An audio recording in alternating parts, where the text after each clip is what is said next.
Okay, well, I'll go ahead and get started here then. So I'm kind of assuming that people know more or less what international development is, but I'll just give a brief introduction really quickly, just in case there's some people who, feel like, well, I'm not really sure what it is, but I'm here to learn more. So the way I describe international development is a field of study and work. I've been in it for the past 15 years or so doing a variety of different things. I also teach about international development through a Master's of Community Development program at Kansas State University. So when I describe international development, I start off by saying it's incredibly complex and contentious. This field is difficult to define, mostly because development is really hard to define. Depending on who is talking, development can refer to economic levels, it can refer to levels of industrialization, poverty, human capacities, quality of life, knowledge, standards of living, and the list goes on and on and on. Now, international development as a field of study and work involves all sorts of different processes. Some are historical. We look at imperialism and colonial rule. How has that affected the makeup of the world today and the quote-unquote state of development of certain countries and regions? Of course, politics are very important. There's a lot of different actors involved, from the state, national aid organizations, to international institutions like the UN, governing institutions like the International Monetary Fund, the World Bank, the World Trade Organization, also global and local nonprofit organizations, multinational corporations, all the way down to individuals. There are a lot of different theories that are involved in international development. Theories of modernization, of how supposedly people go through different processes or in different stages of development. There are other theories that refute that and talk about the problems with development between comparing countries, for example. Hernandez. I'm hearing someone. So basically my point with all of this is to give you a very, very brief, oh, hi, Sam. Sam was trying to say hi. Is just to give a brief overview of the field of international development. I'm not going to go into any further detail because if you're really interested, there's a ton of resources out there I'm happy to share. I also teach an 8-week course on this, as I mentioned. But what we're here to talk about today is more international development practice. So going beyond all these different factors and looking at professionals and organizations, individuals that are doing development, whether on a small or large scale, and what is that like? So thanks to all of you for introducing yourself a bit here, so I know who's who and who we're talking with and what sort of areas you work in. Now what I'd like to do is share just a bit of background on myself and my journey in international development. And basically it all started, I like to say, when I was 7 years old. My family began to, they worked for the military, and we moved to Korea in 1987. So as a kid, I was already immersed in a totally different culture and a totally different environment, and it was absolutely fascinating. And so I know that had a huge influence on my decision, ultimately, now looking back, to work internationally. I've done the math, and at the moment I'm 36 years old, and I've spent more than half of my life outside of the US. I was born in Missouri. My family now lives in Kansas, but I haven't lived in the US for a very, very long time because I've basically been traveling and working in different parts of the world, 30 different countries and across 6 different continents. Oh, I was supposed to bring up this photo. I'm still learning Prezi, so this is me. I was, a very enthusiastic child. I loved traveling. So my interest in international development really took off during my undergraduate studies at Kansas State University, and this was between 2001 and 2005. I decided to triple major in Spanish, sociology, and women's studies, which is not necessarily something I'd recommend. A lot of people do. I think one undergraduate degree is sufficient. But I was a big nerd, and I say that in the most loving way. I absolutely loved studying, and I had incredible mentors in every program that I worked with. And in particular, I'd like to credit my trajectory. A lot of it had to do with one particular professor in the women's studies department, Tori Dickinson. She took me under her wing and really worked with me on issues related to trade and development, women and gender issues, looking at transnational movements, international feminism, and most specifically fair trade. And it was about this time, while I was studying all of these things, that I led an international service team to Guatemala. And I think this is somewhat similar to the program that Kate was just doing. I'm not sure if I'm right on that, but K-State does have a lot of really cool opportunities to do international service abroad. And I mean, I'm not sure how Kate's experience was, but I know for me, that experience in 2004 was a turning point in me deciding to work in international development. Part of that had to do with studying international development and being really interested in trade and, figuring out how to do development better, even as an undergrad. But a lot of it also had to do with my critique of what I felt at times was a little bit of what we call voluntourism. Now, this is an issue that's really big right now in the international development community, and it's basically questioning, what are your motives for going to another country and doing volunteer work? This isn't to say that it's bad per se, it's just something to be aware of. And I know that when I was in Guatemala as a young undergrad, I kind of realized that it was a great experience for me and I learned so much, but it really made me question, okay, how can I more deeply support real community-driven development? So the experience was great for me to learn and for me to open my mind, but it left me really wondering how to support the people that I had worked with in a much more longer-term vision. And so that led me to realize that what I really wanted to do upon graduating from K-State was I wanted to work in coffee, and I wanted to work with a fair trade organization. I was convinced that fair trade was the be-all, end-all. It was the solution to a lot of the problems that I saw with international development. And I won't go into minute detail here again, because I don't want to lecture you like I do my students, but when you look at the international development realm, a lot of international trade laws and systems tend to be stacked against countries that are dealing with the aftermath of colonialism and commodity production. So this is the case with a lot of countries that produce, say, coffee, chocolate, and tea, and other fair trade products. And so what I felt upon graduating from KSU was the one way for me to really make a difference was to promote fair trade. So I applied for one job, and that was a program coordinator position with Equal Exchange, a fair trade coffee, tea, and chocolate company based in Boston.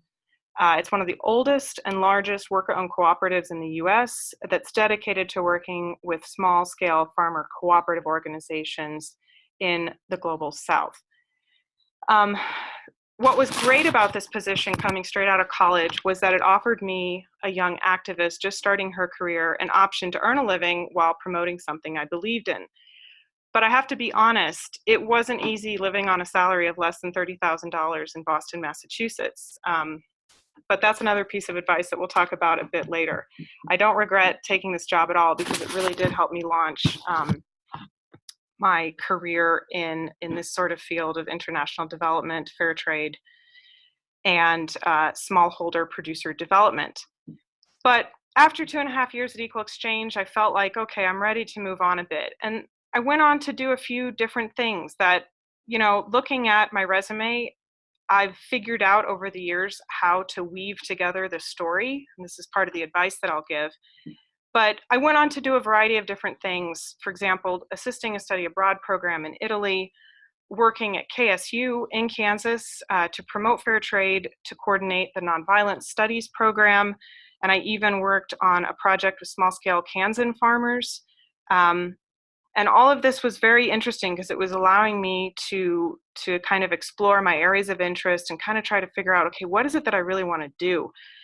And that led me also to work as a deputy director of operations at the Asian University for Women in Chittagong, Bangladesh.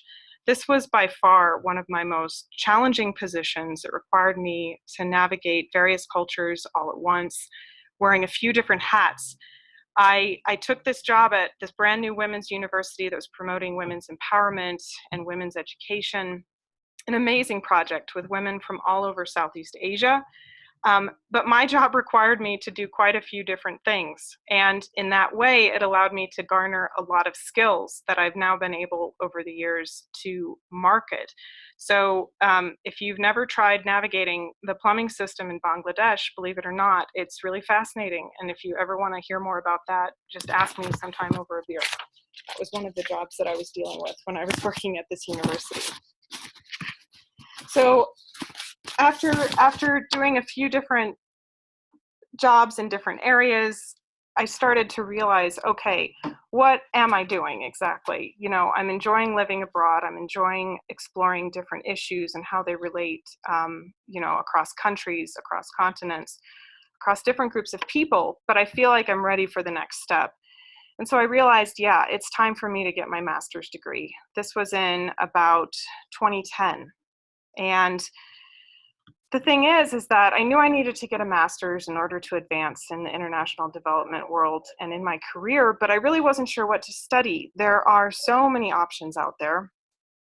I was interested in sociology. I was interested in fair trade. But I kept finding that with a lot of the programs I came across, they seemed to be geared more towards getting a PhD and then going on to teach at the university level. And honestly, at the time, my sister was going through the tenure process at Kansas State University, and being alongside her, I realized I don't think I want to teach full-time at a university. That's a lot of work. It's very challenging.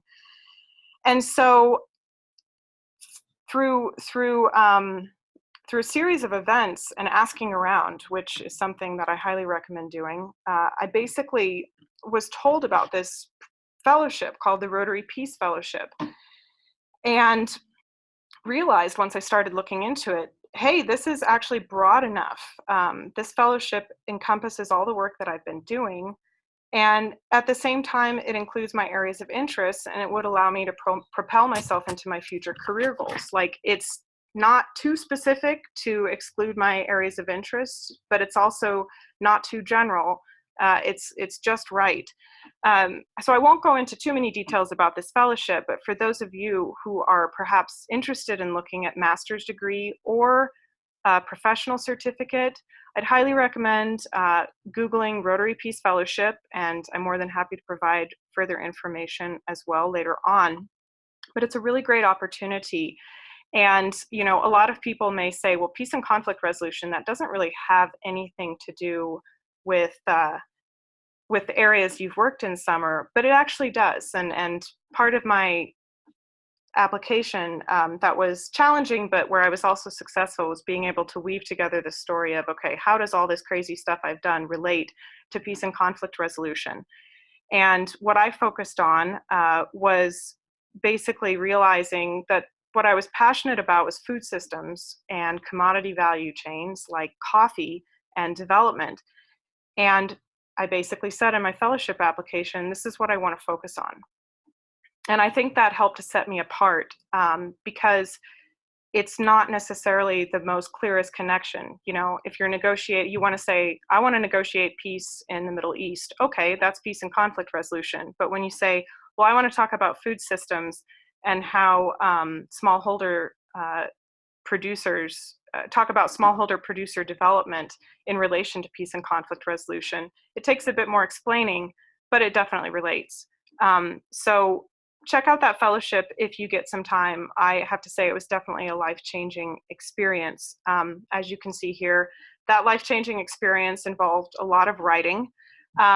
And that was one part of the master's that was incredibly difficult. It was a very theoretical, theory-based master's, so I was studying a lot of theory and then doing a ton of reading and then applying it through essays.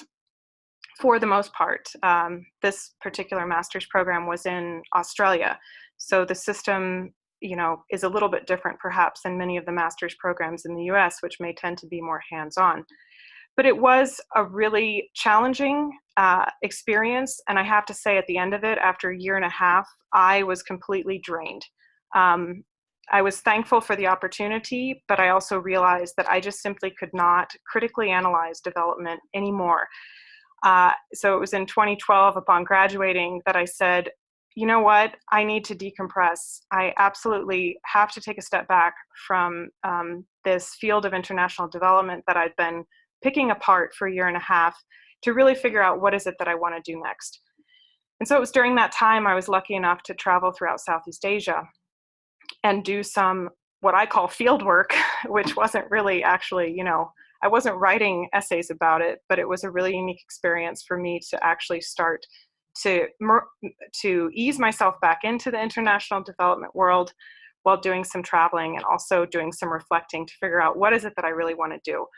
And after those 6 months, it became clear to me that I really wanted to work in coffee again. I really wanted to work with smallholder producers, get back to my fair trade roots, get mostly in Latin America. That's particularly where I was interested, but looking at how can I support projects that are looking to help producers leverage their products, that are seeking to improve their livelihoods. What can I do to support that?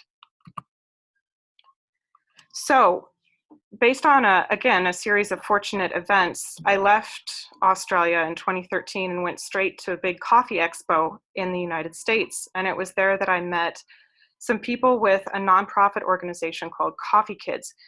And it was great because they were looking for a program coordinator in Oaxaca, Mexico. So within a week, I had a job. And basically, within that job, what my work involved was assisting partners with project planning, management, and measuring the impact of their projects. So Coffee Kid focused on 5 different program areas: health, education, economic development, food security, and capacity building, and provided funding and training to 10 different partners in 5 different Latin American countries. And the reason that the organization was called Coffee Kids is not just because, as you see here, there were a lot of great kids involved in some of the projects, but it was based on how the organization started. When I joined Coffee Kids in 2013, we worked with a variety of different groups of people. And basically, the premise of the work was that organizations in coffee farming communities that were dedicated to development within their communities would come to us with proposals and say, this is what our community needs and wants, and this is what we would like to get funding for. Is that possible? And Coffee Kids did a great job of building long-term relationships with a lot of these groups, so there was a lot of trust there. And so I got to see in this job what it was like to work for an organization that really listened to communities, listen to community organizations, rather than imposing, say, oh, well, we have a donor who wants to do this project, why don't you just do that? It was saying, what do you need and want? And let's see if we can work together to make that happen. Now, I have to admit, some people say, oh my gosh, that must have been so cool. You were, out in the coffee fields all the time doing all this work. To be honest, the majority of this job with Coffee Kids as program coordinator was sitting behind a desk. And that was not necessarily the most fun part, but, it was part of the package. But we would get to travel about once a month to visit partners on the ground in the 5 different countries that we worked in to see what was going on. And that was always the best part of this work. It was getting to move around, getting to talk with people, getting to hear people's stories. And when I was working that job, I realized, this is really where I belong in international development, and this is really where I connect. But sadly, in late 2014, due to some changes in the organization and shifts in funding, Coffee Kids was slated to close. So I decided to leave the organization at that time, but together with my former boss, who is from Oaxaca, we decided to start a consulting firm called True Roots. So prior to this, this is early 2015, we'd always been wary of consultants and said, oh, I don't know, they kind of fly in, land, try to, get paid a lot of money to do something, but they don't really leave knowledge with the community, and then off they go. And, is the community any better off for that? But what we realized is that we could apply the skills that we had learned over many years of working in our respective areas. He had worked in coffee for over 20 years, and I had worked, as I've mentioned here, in a variety of different areas, that we decided, you know what, we can actually do this differently. So we started off in early 2015, and I can say with confidence now in mid 2017 that we're finally getting our footing. It's taken over 2.5 years of learning, really, a lot of trial and error. A lot of people think, oh, you're a consultant, that must be so glamorous. Well, yes, it's exciting being your own boss, but one has to also take into account that you don't necessarily have a boss, and you don't have an organization that has HR, human resources, or that has benefits, or that has specific departments that handle different aspects of an organization. When you're your own organization, when you're a consultant, you are your own accountant, you are your own human resources person, you have to figure out your benefits, etc. So it's a different set of challenges. It's not something that I would dissuade people from doing, but I would definitely encourage, this could be a whole separate webinar, and maybe I'll do that. What I call the consultant's learning canyon is recognizing that it's not just a learning curve, it's a canyon and a constant series of trial and error.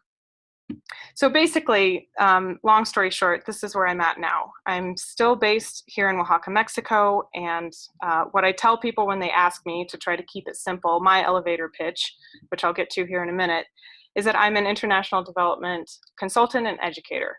In a nutshell, I help businesses and nonprofits plan, implement, and measure the impact of social projects, and I teach university students about the whole process at the same time. So that's me in a nutshell. And the consulting group that I'm working with, True Roots, is composed of me and my colleague, Jose Luis. And like I said, we're at a point now where things are really starting to take off. And thanks to, again, another series of fortunate events and meeting incredible people that have inspired me, my goal right now is to expand the vision and reach of True Roots. And I'm looking to provide higher level advisory services to nonprofits, businesses, and individuals looking to study and or work in international development. My main goal, and this is what I tell my students each semester in the international development class that I teach, is to help people do development better. That is really my passion, and that's what I'm driven by. And part of that means that I'm looking to build True Roots, and that's also one of the reasons that I'm hosting this webinar. I'll talk a bit more about that later. So, as I mentioned in the invite, this Q&A session will provide some background info, and I've already talked on that, and the goal of that was hopefully to give you an idea of where I'm coming from and some of the experiences that I've had, if those can be of any service to you all as you're looking to or currently working in international development. Moving on, I just wanted to provide some general advice for those of you who are interested in studying and or working in this field. So, first of all,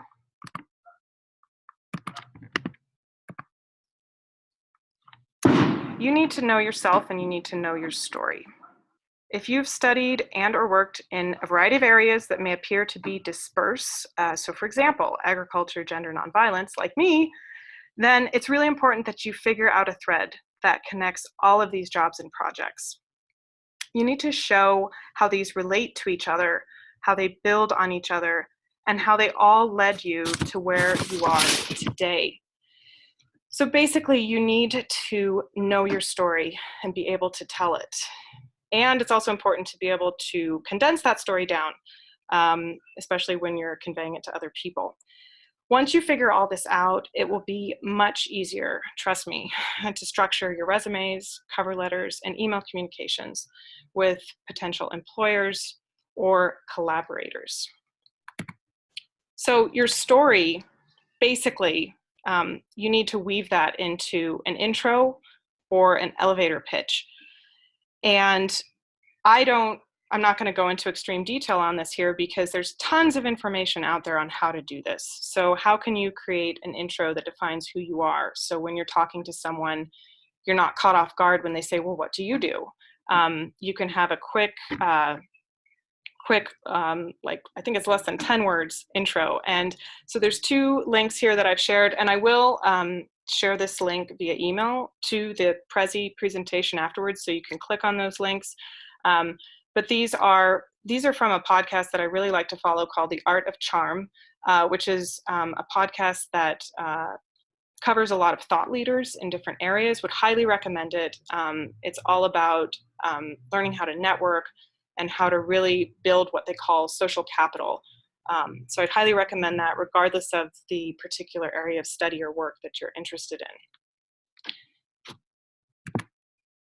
All right, so moving on, the second bit of advice that I have is that you need to be specific about what you want to do, even if you have no clue. So this may seem a little bit odd, but hear me out.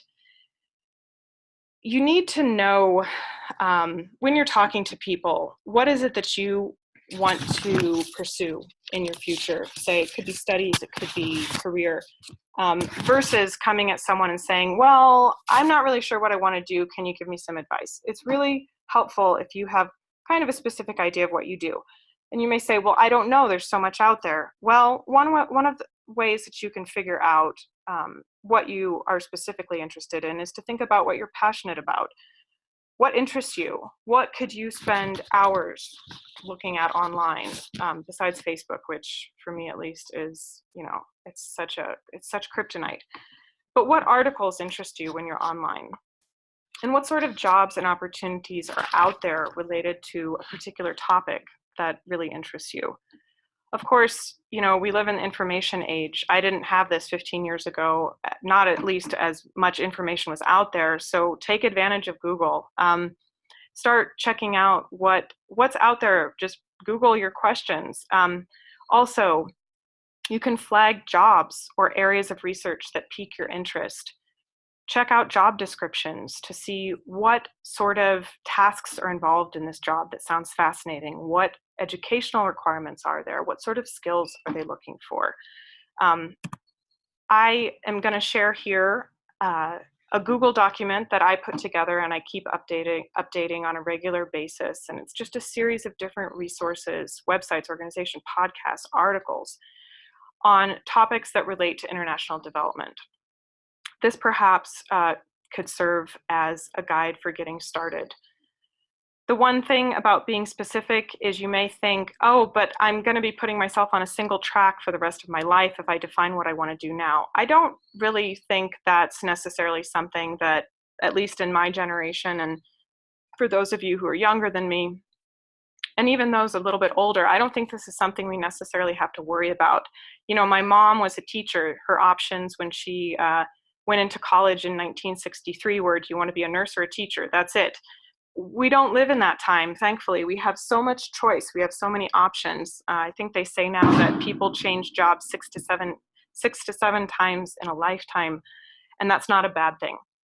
So accept that things can change, and you can expect that things will change. The reason, though, that it's important to be specific, as I mentioned, is looking and talking like you know what you want to do is so much more impressive and more likely to bear in your favor when it comes to approaching professionals for advice or when applying for jobs or grad school. So my third piece of advice is to find your intersection of passion and practicality. So based on the above advice, which talks about figuring out your passion, what's interesting, you also need to consider what's going to work for you. What are your goals in terms of your career and income? What options are out there? What are specific incomes for different sectors that perhaps you're looking at? How long will it take you to make it in that field? What will you need to acquire in terms of education and skills? And how much will that cost? And additionally, what will the return on investment be of that? So I mentioned earlier that I lived on less than $30,000 in Boston because I was passionate about what I did with fair trade. And that was fine for 2.5 years. But at the end of that time, my passion and practicality directed me elsewhere. I knew that I needed to move on. I was craving a different lifestyle. I also wanted to kind of expand my possibilities. So when it comes to this intersection of passion and practicality, there's nothing wrong with putting yourself first when it comes to your studies and your career goals. I think there's a lot of people that have this assumption that people who choose to work in, say, the nonprofit sector or even international development, it's a sacrifice and you can't possibly expect to earn a good living, or anyone who would expect that is not altruistic enough. But I would argue the opposite, and I've realized this after 15 years in my career, is that it's really important to think like a business person. There's nothing wrong with that, because as my colleague in my consulting group says, what could be more profitable than helping people with their development? So there's nothing wrong with having and expecting a good quality of life. The world needs people who are passionate, but the world also needs people who are happy. If you're interested in trying to figure out, okay, what is my purpose and passion? I'm not sure. There's a link here to some fast exercises that will help you find that. And it's from Fast Company, which is a kind of more business-oriented magazine. And so that helps to apply this business thinking that I'm talking about. All right, the fourth piece of advice is to value and market yourself. You need to take stock of what you offer.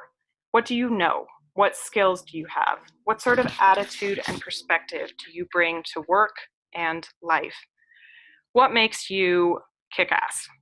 How does that apply to what you've done and the work that you'd like to do? So one way to do this is to basically sit down and make a list of 30 reasons why I'm a good catch. I actually got this idea from a dating challenge. Believe it or not, dating, love, and work have a lot to do with each other. But the idea with that was to sit down and think of 30 reasons why you're a good catch in a relationship. And as I was writing up this presentation, I thought, I think that's a good idea for work as well. And this is basically thinking about, what do you know? What skills do you have? What distinguishes you from other people? What makes you a good catch in the professional world? And again, this is applicable whether you're going into international development or astronomy. It's something that is really important to help you lay the foundation, to help create that confidence within you about what makes you unique and different, and what's your selling point. Another quick article that I've included in here is for those of you who, who are looking to distinguish yourself and you have experience abroad.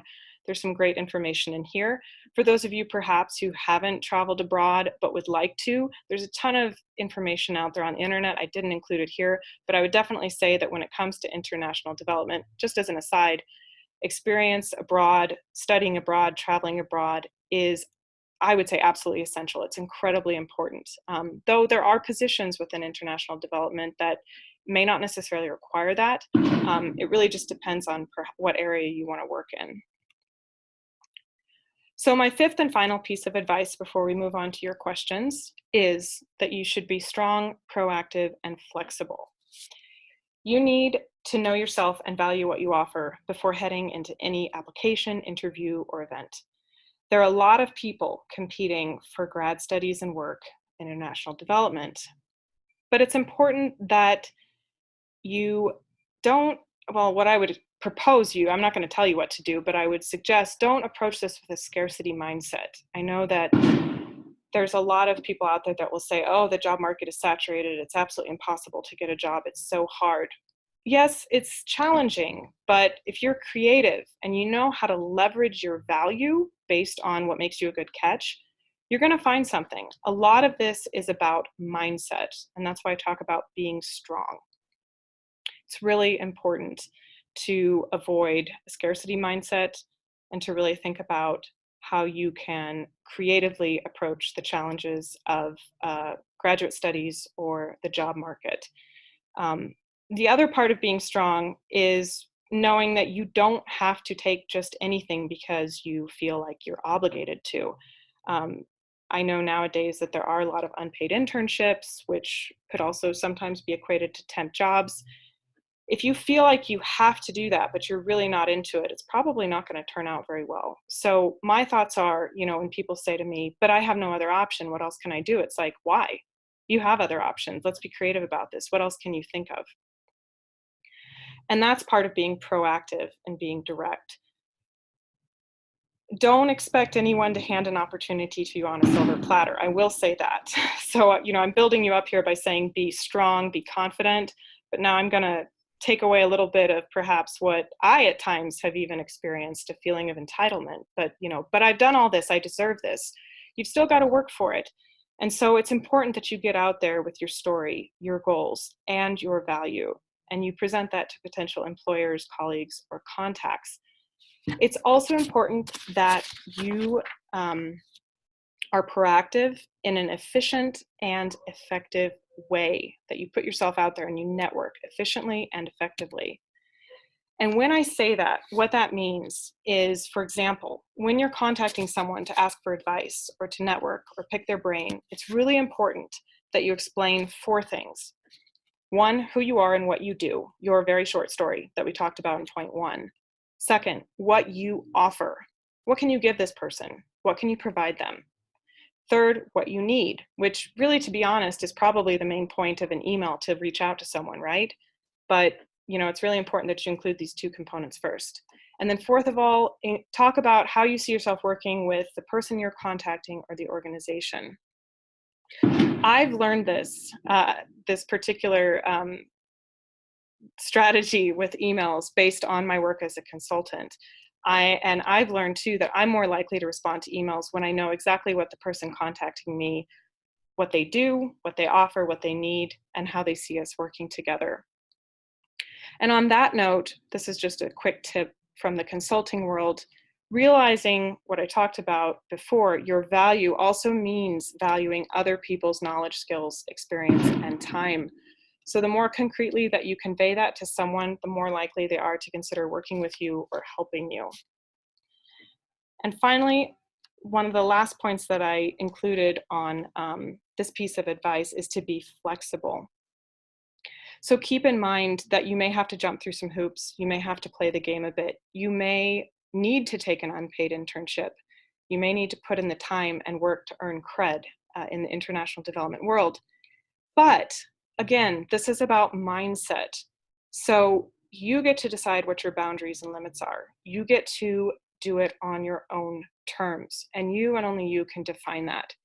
So, for example, if you're going to go into an unpaid internship, you can decide what it is that you want to get out of that internship. What are your expectations? And you can convey those to the people you're working with.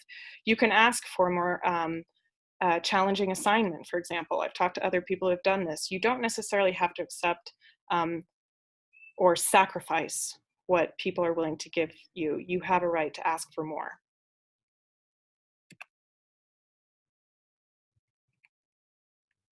Okay, so basically that's all the general advice that I have. And now I'd like to open this session up to any questions that you might have. I think that we've got the right amount of people here. If we want to do video, that's fine.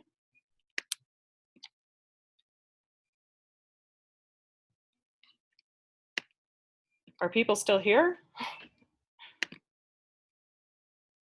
Yes. Yes, great. Okay, so I haven't lost you. No. All right, so does anyone have any questions? Really quickly, what's the name of the international development course that you teach at K-State? Sure. It is called International Development. Perfect. And I'm more than happy to, I can share the poster with you after, I'll send out an email after our session today, like I said, with the link to this Prezi so that you'll be able to access some of the websites that I've included here. Also, I'll send a link, it's in the Prezi as well, but to the Google Doc that has all sorts of different information on international development, as a career, studies, etc. And also share the poster on that course. It currently is only a master's level course, at K-State, but I've been, Kate and we talked about this after my presentation a few months ago. We're really looking at seeing, is there a way to expand this to an undergraduate course some way at Kansas State University? So I don't know if there's any movement on that within the past few months, but I'm definitely interested in pursuing it. So yeah, I'll be sure to include that. Awesome, thank you.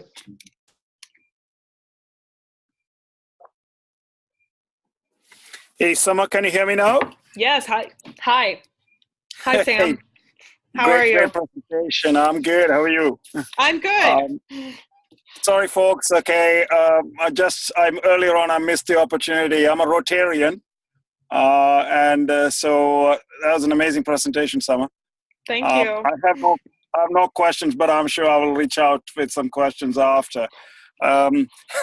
But just want to say hello to a fellow Sri Lankan, even though I'm a Canadian Sri Lankan, a fellow Sri Lankan who's sitting in Sri Lanka, actually. So yeah, I was wondering because your surname, I was guessing, is it Veerasinghe? Yes, well, some folks think I'm Veerasinghe, others think I'm Veerasinghe, but so yes, it's I'm in Canada, but yes, so it's amazing. So Summer, great, but folks, I'm a great supporter of Summer for what she does. And this is amazing. So thank you. Thank you, Sam. Yeah, so Sam, I met Sam probably about a month ago at the Rotary International Convention in Atlanta. And that was, again, this could be a totally different presentation about the Rotary Peace Fellowship and Rotary and the work that they do with peace and conflict resolution and international development, even though most people think, well, isn't Rotary a business organization? They do a ton of work in international development. And Sam and I had a great conversation there, and he's been really supportive and actually one of the reasons for doing this webinar as well. So thank you, Sam. Happy to see it. It's good. And we're bringing together Sri Lankans, on Zoom. This is amazing. I love it. Absolutely. Yeah. Ms. Summer, I have a few questions. Okay. Yeah. So probably, I can't remember you, but I don't think you have a clue on me because I went to Asian University for Women. What year were you there? From 2009. 2009, I was in Access program, so I can remember you. Okay. I mean, I'm kind of seeing the photos a little bit blurry, but you look familiar. As I mentioned in the talk, I was at AUW from 2009 to 2010, but I was working more in administration, so I wasn't necessarily as involved with the students. But well, it's good to reconnect. Yeah.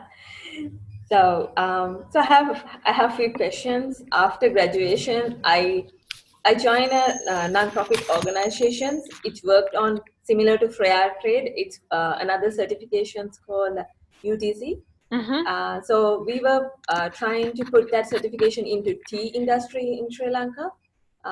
So it was a 1-year project, and it's really the project gave me the idea. I'm really the person who should be in international development, although I graduated in public health from the university. And so then I moved to I'm not directly working as an employee of the US Embassy, but I run their outreach programs and grant monitoring given under US State Department grants. And also it involves developing youth exchange programs between Jaffna and Kandy. I mean, between different, the ethnic conflict we had, between two different ethnic youth. So I juggle quite a lot. So this is my next year going to be my 3rd year. So I think I have the feeling it should be the time to pursue a master, because theoretically I don't have theoretical knowledge about international development. All I do is I read a lot and see how people do things and use my mind, and especially in the shower. That has a lot of value. Trust me. Yeah. So do you recommend international, are there programs that I should look into? I have done a ton of research, but my main problem is funding opportunities. because I need funding to do my master's, because it's very hard for me to, like, if I have to pay, or like there's no way I can do it. Yeah. So no, that I totally understand. And that is partially, you emailed me earlier today and provided some background information, and you would be a great candidate for the Rotary Peace Fellowship. So I would, starting there, I would highly recommend applying for that. And I'm happy to provide further information and advice on that.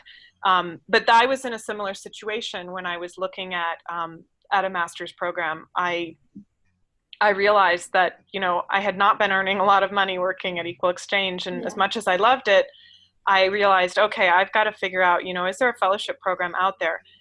There are definitely a lot of different programs out there. I will, instead of giving just a laundry list here of some of those programs, what I will do is refer you, when you get the Google document that I'll share, there's a really great resource called the Peace and Collaborative Development Network, PCDN. Yeah. They provide quite a bit of information on different fellowships and different opportunities out there for studies in peace and conflict resolution, international development, sustainable development, international affairs.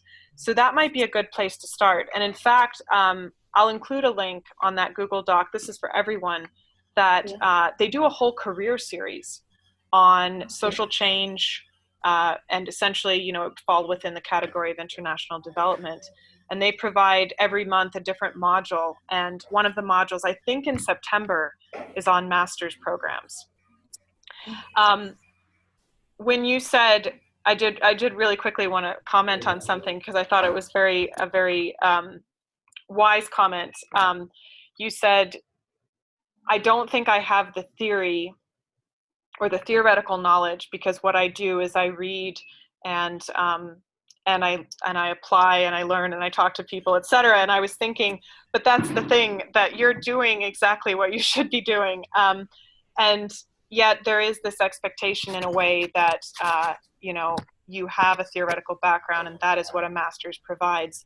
But my suggestion, it was one of my frustrations at times with the fellowship that I did with the particular program, which was in the School of Political Science at University of Queensland in Brisbane, Australia. It was incredibly theoretical. It was, political science, international relations. I was able to focus a lot of my classes on international development by talking to the professors and choosing topics for essays that related to my areas of interest. But it was at times incredibly frustrating, because I can't, to be honest, tell you that I could, recite those theories now and tell you how they applied in the work that I've done. But saying all that, it is still in many cases necessary to have a master's when you've reached a certain point in your career and you want to keep going forward. But I would be practical about it. And again, investigate fellowships, investigate scholarships.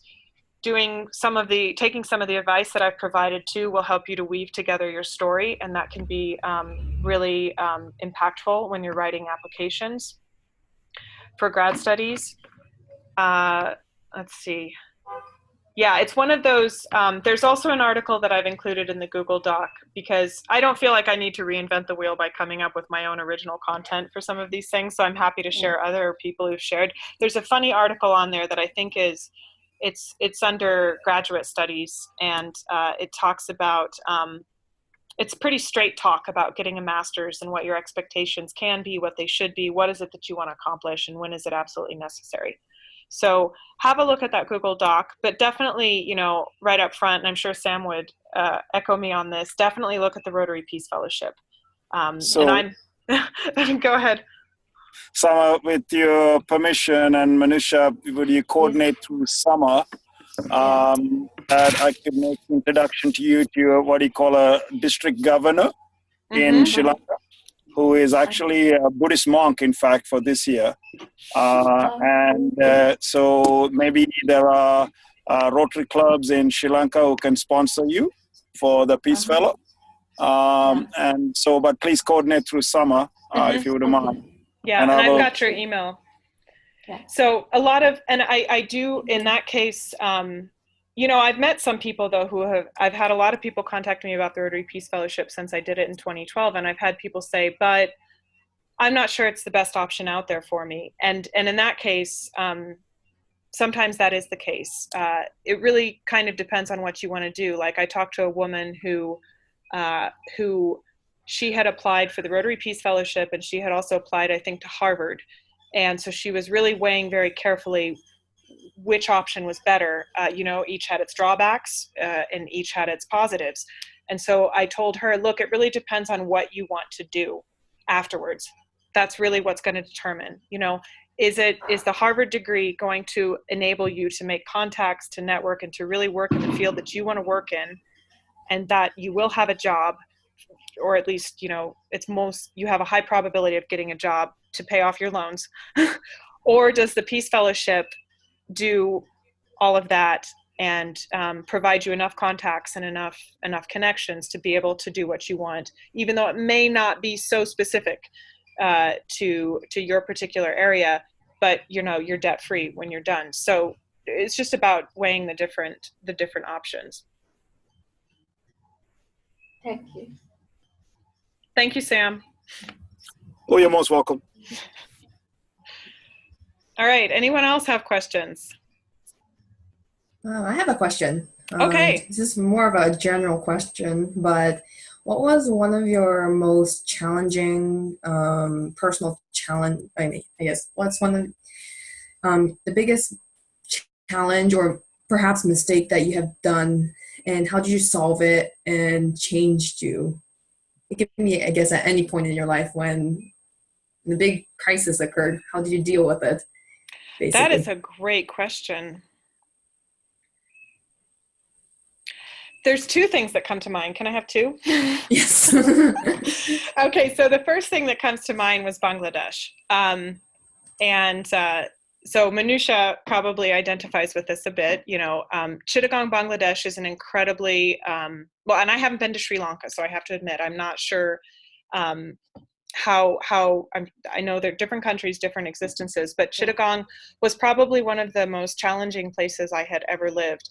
And part of that was, I'd lived in Korea as a kid, Japan, Guantanamo Bay, Cuba, had traveled, but hadn't really experienced a culture that was so different from my own in terms of living in Bangladesh and being visibly, obviously red hair, tall, white woman, I tell people I was like Ronald McDonald walking around there.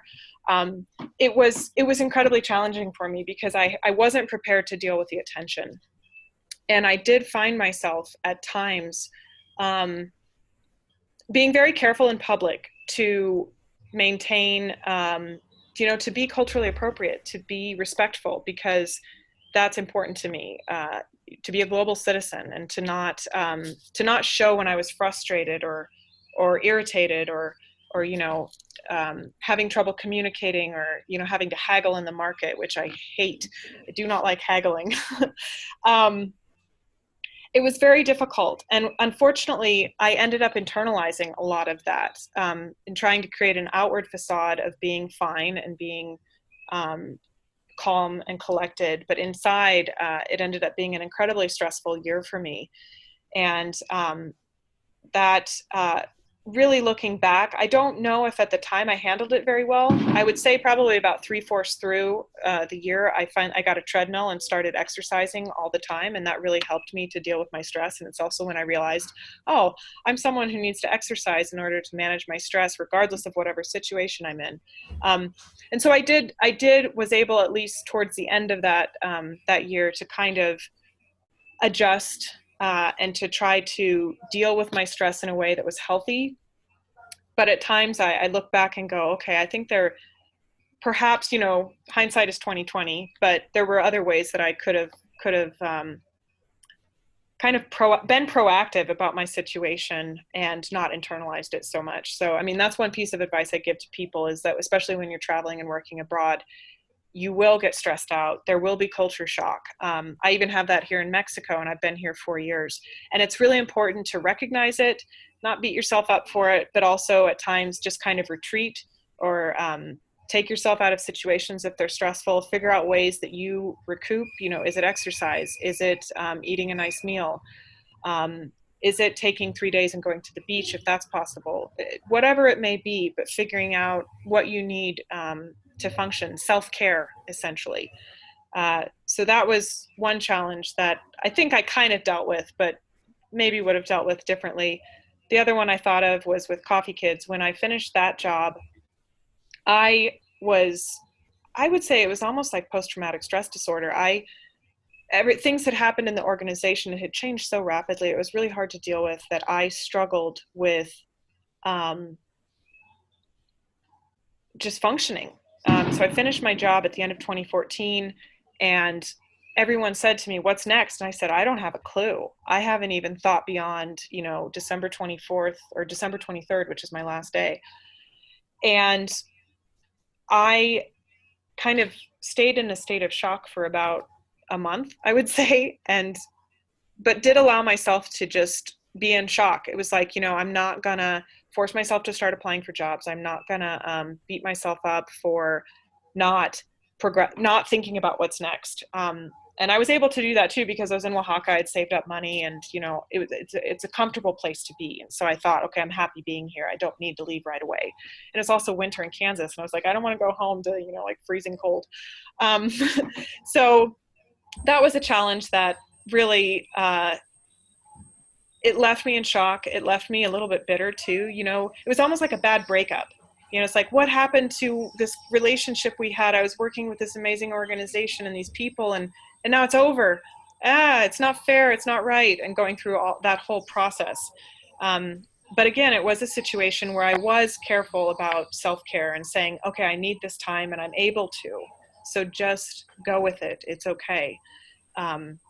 So I don't know if that serves of any use, but those were two challenges that I can think of. Oh, thank you so much. It's really important. A lot of it's about being kind to yourself. And trust me, that is very hard for overachievers. That's very hard for people that are driven. That's very hard for people that want to make a difference in the world. But a lot of it's about sometimes just saying like, okay, I want a McDonald's hamburger. I know they're a transnational corporation that's evil, but sometimes you just want a comfort. You want something of comfort. I don't actually like McDonald's. I'm just using that as an example. That sometimes, you're in this field and you're so committed and you're so dedicated and your morals and values are so high and your standards, but sometimes you need to just cut yourself some slack and take a break. So that's the advice that I would have. Mm-hmm. Thank you.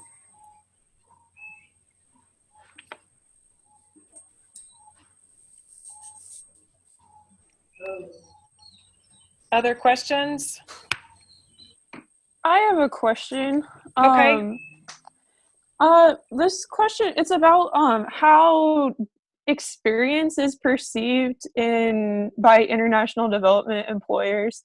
I'm finding I have a lot of opportunities to do what I would consider development work, but in Kansas, for example, my county here in Ottawa County is having they got a donation from a foundation, and they're having a community meeting to decide how we're going to use the money in our county, with the goal of increasing quality of life in our county. And so I could get really involved with this because it is development work, except very close to home. Mm-hmm. And also there's opportunities. There's a lot of Latin American immigrants in Southwest Kansas. And there's opportunities I could pursue to work in Southwest Kansas. And so is experience like this, economic development, work like this, except done at home in Kansas, in the States, how is that experience like that perceived if you're wanting to translate it to international development work in the future? Well, I think that's great. And again, like when I teach this course on international development, it's funny because sometimes students will say, oh, well, I want to do a project proposal or a paper about this issue, but it's not international. It's here in Canada. And I'm like, but it relates to international development issues. So it really technically, it is part of this field. And I would say exactly that. And those opportunities sound incredible. They're definitely community development issues.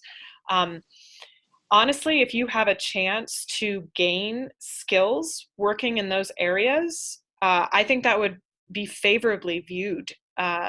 Should you decide then to apply with, say, USAID or another big organization or a small organization that's working outside of the US.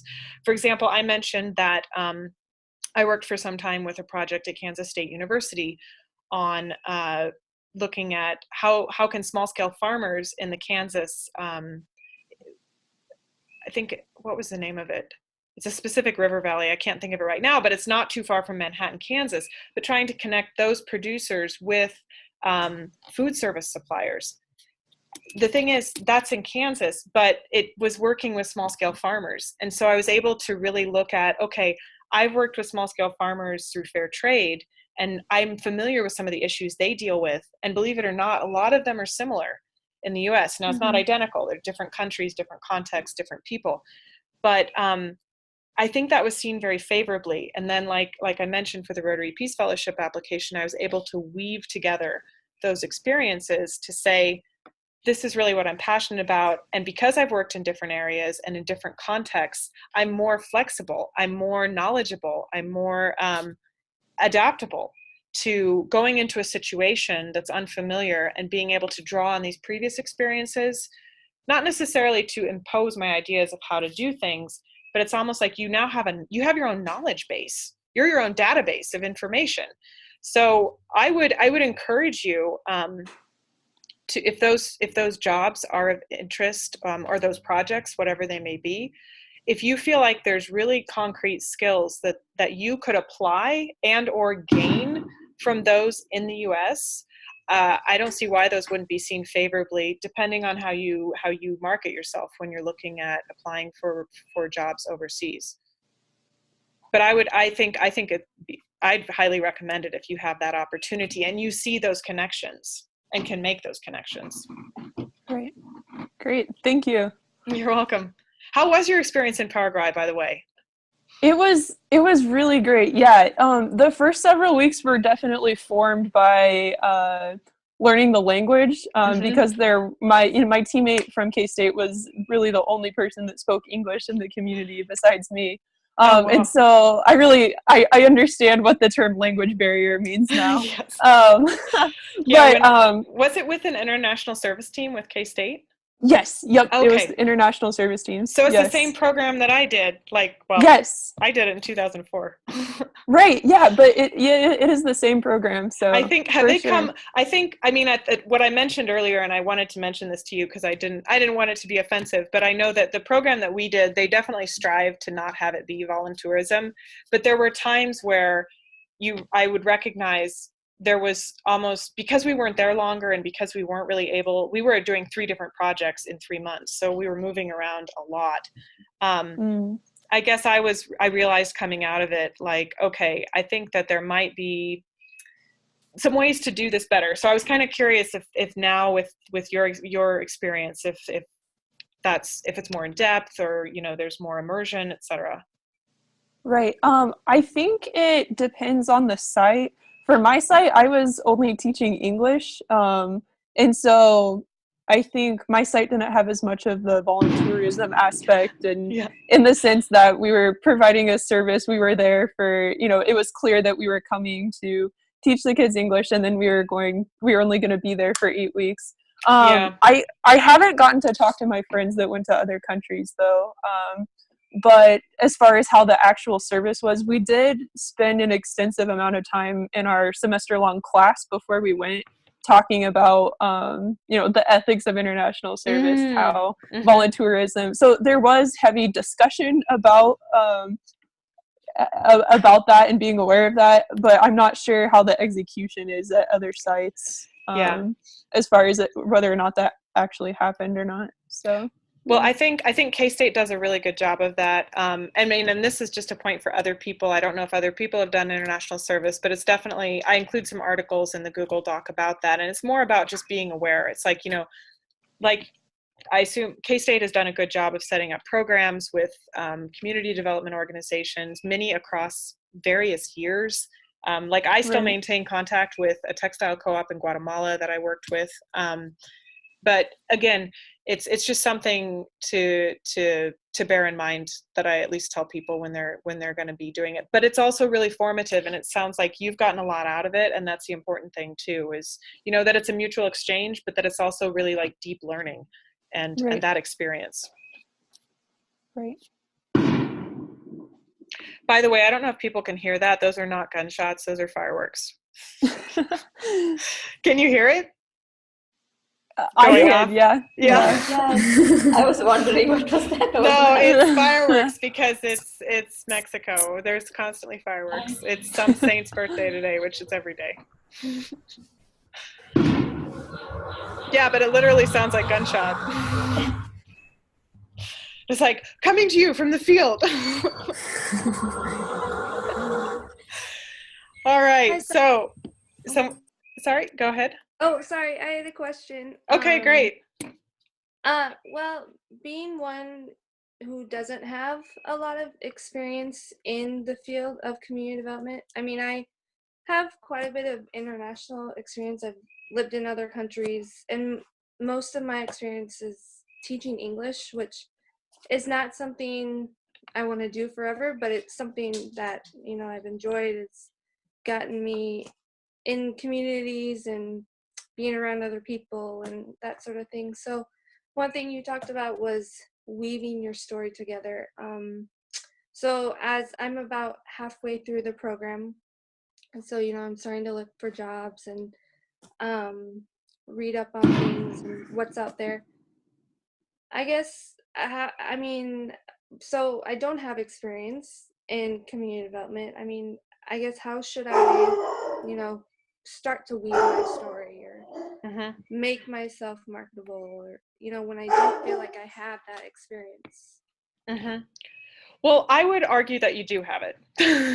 And so then the point is working backwards to figuring out, how do you have it, and what do you have it? And looking at then, for example, and the reason I say this is like, I talk to, for example, I'll talk to someone who say, oh, well, I don't work, I'm a housewife. And I'm like, well, you do work, and you're doing negotiation all day long. You're doing community development. Your community is your family. You know what I'm saying? It's like how we look at these things. So that's where my question would be, is think about perhaps ways that you are involved in your community. And does community mean your town, your neighborhood, your house, within your family, et cetera? So kind of like stretching the boundaries of what a lot of times we think of as very firm and fixed positions and roles. And so, for example, thinking too then about taking stock of the different jobs that you've done. This is one thing that I used to work too with people on doing resumes, and I now just give advice, but I don't actually do it. But it's like taking all the jobs that you've done and thinking about the different tasks that were involved in those jobs, and trying to see where, and also going beyond just, say, answering the phone, but looking at, you know, what did you accomplish in those jobs, or what did you have to do in that job that went beyond just a physical task or something, and thinking about where are there connections between the different jobs, and how do those relate to, say, a particular position that you want to apply for. And that's one way to weave it, but then it's also thinking outside the box. So for example, when I graduated K-State and I went to, usually if you're with a university, there's usually some like resume assistance and career assistance. And at least at K-State, it was awesome, where, you know, I'd worked in the women's studies office for 4 years, and I had their like answered phones, made copies, you know, and the lady was like, yeah, okay, we know that. If you put that you're an office assistant, we know that's what you did. But what did you talk to professors? Did you interact with them? And I started to slowly realize, oh yeah, actually as the office assistant, I helped them plan events, and I got to connect with professors beyond the classroom, and we got to talk about issues and how to practically apply different, how to do activities, et cetera. So something like that is really thinking about, okay, what are the things that I've done and what I do, and how are those what's tough about those things? What's unique about those things? What do I do as part of that relates to community development? You know, building relationships, negotiating or mediating or dealing with problematic situations. You know, if you're a parent, for example, you're dealing with that, or even just dealing with neighbors. Also, you know, community development, what else does that involve? Dialogue, communicating, planning projects, for example. You know, I plan a project when I write a grocery list, because I'm planning to go to the grocery store and I've got to figure out, I don't know if that's helpful at all, but it's like kind of taking everyday things and thinking about, okay, how are these community development related? Yeah, I think broadening your horizons or your perspective. Kind of big time. Like teaching English, you are, you know, depending on how many students are in the classroom, that requires a whole set of skills. And that's what I talk to people about, is transferable skills. So, you know, I helped a friend, for example, she had worked as an English language advisor at a school in East Timor, and she wanted to move into event planning and was like, there's no way these are connected. And I said, oh, yes, they are. And we sat down and figured it out. She was just like, whoa, no way. I can't believe that. But it was basically doing what I just mentioned. So it's possible. Yeah. Sometimes it's a stretch, but that's also where creativity comes in. And that's always impressive to people who are reading applications. It's like, oh, this person isn't just, I did this, this, and this. It's like, oh, wow, they've done a lot of cool things and they all relate.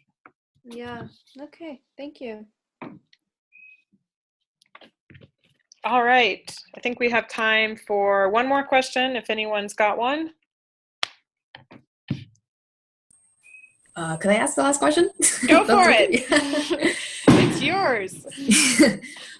Just curious, as a woman, especially that you're also foreign, what is it like dealing with issues that are quite systemic? And I think you have had experience in like dealing with structural violence and these like systems of labor, and how for many years women have been, you know, less superior than men, and you're trying to promote equality. As an outsider, how do you get into the field, and how do you kind of understand them and have them understand you? That is a great question. So I kind of see it as what you're asking is on one level relating to me as a woman, but then, you know, we could get into different, what I call intersectionality or intersecting inequalities. So looking at, you know, the fact that I'm a white woman, that I'm, you know, middle class in the US, but what am I in Mexico?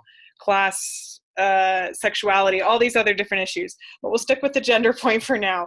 I have actually, when I first left my undergrad program in women's studies, I would almost say militant. So I was very, and there's nothing wrong with that, but I was very, very sensitive. I was very aware of comments and jokes and everything. And I think that's important. But what I realized was getting out into the work world, and especially then living abroad and in different cultures where there's different gender expectations and different standards and different roles and responsibilities, is I realized that I had to be more flexible myself in order to not lose my mind and not get so angry, you know, that I would explode. And that is not to say that I ever lost my feminism. I'm still definitely a feminist, but I kind of started to learn over the years, and I see this especially now, to learn how to navigate a system, to observe, first of all, without judging, you know, because you can say, oh, Mexico, it's machista. It's like, okay, but what does that mean? Like, you know, yes, I meet guys who are very, you know, who are like, I don't cook and clean, but then I also know guys who do. So really, what does that mean? But part of it has been over 4 years, for example, here, just observing and learning to actually play with it in a way that at least I'm privileged enough to be able to do so. And when I say play with it, is that I'm not easily offended, but I'm also someone who's learned how to within the culture, it's a very playful culture. It's very, people like to joke. And so I've learned how to kind of play with that in a way that I'm not necessarily saying, oh yes, I completely agree with you, but I am saying like, oh, well now I'm gonna kind of joke around with you about this, but also make a point. So for example, just as a side note, and this is kind of benign, but there's a guy I buy pineapples from, really nice guy, I love him, I've known him for years now. And he said to me one day, oh, it's really good that you go to the gym, because you know that some women, they let themselves go. And I am looking at him who, you know, is not exactly fit, and was like, oh, really, Aurelio? Because sometimes men do that too. And he was like, yeah, I guess we do. But it was someone I knew. You know, we see each other every day, and it was not meant, he didn't say it to me in a disrespectful way, but I also kind of threw it back at him in a way that was just like, yeah, okay, but let's think about this double standard that you're now presenting without having to get theoretical on him, right?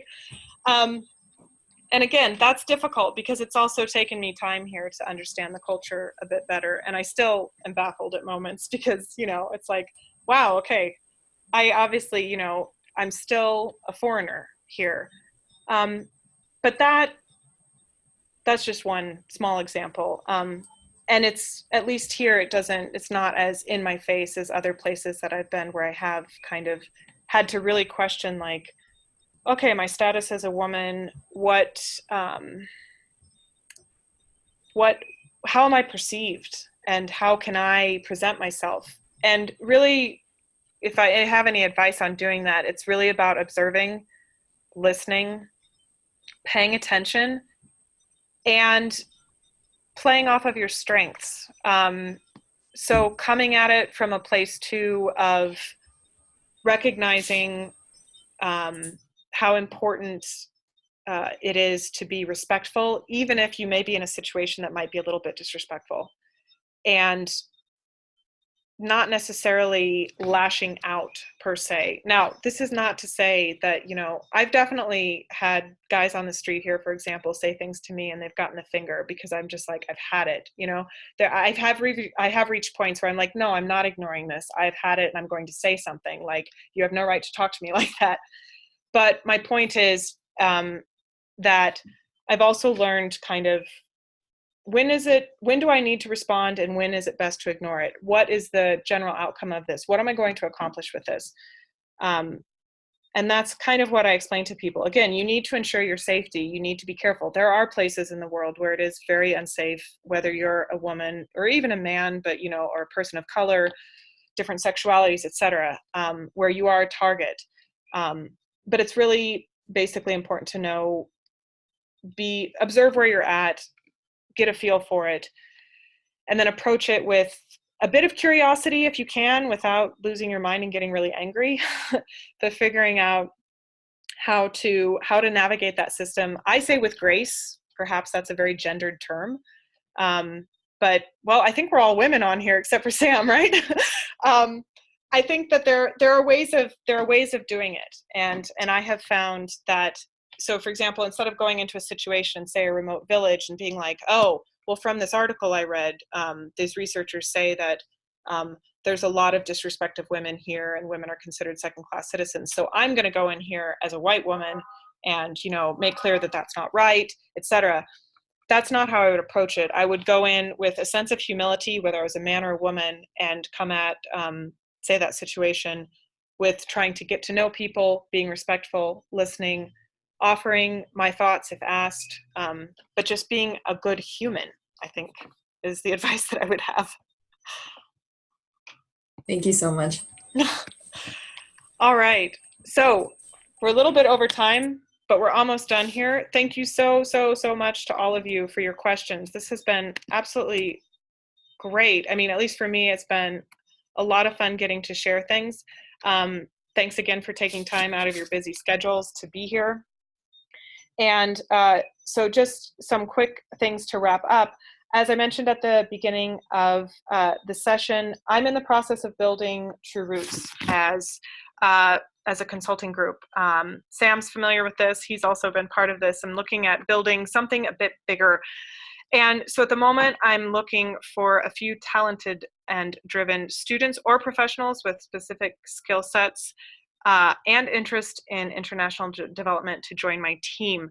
So following this webinar, like I said, I'll be sending out an email with all these different links, and I'll also share some information on there in case any of you are interested in this opportunity. And really, that's about it. So I've shared my email here. If you have any questions, oh, that's going to be a little firework. Yep, okay. That one was right next to the house. All right, so my email is here. Please feel free to contact me. My website is also there with True Roots. I'll send out the email. And if you have any questions or comments, please feel free to share. I might be hosting one of these webinars at some point in the future. If so, I'll let you know and perhaps ask if you're willing to share with other people. But beyond that, I think that's it. Thanks again.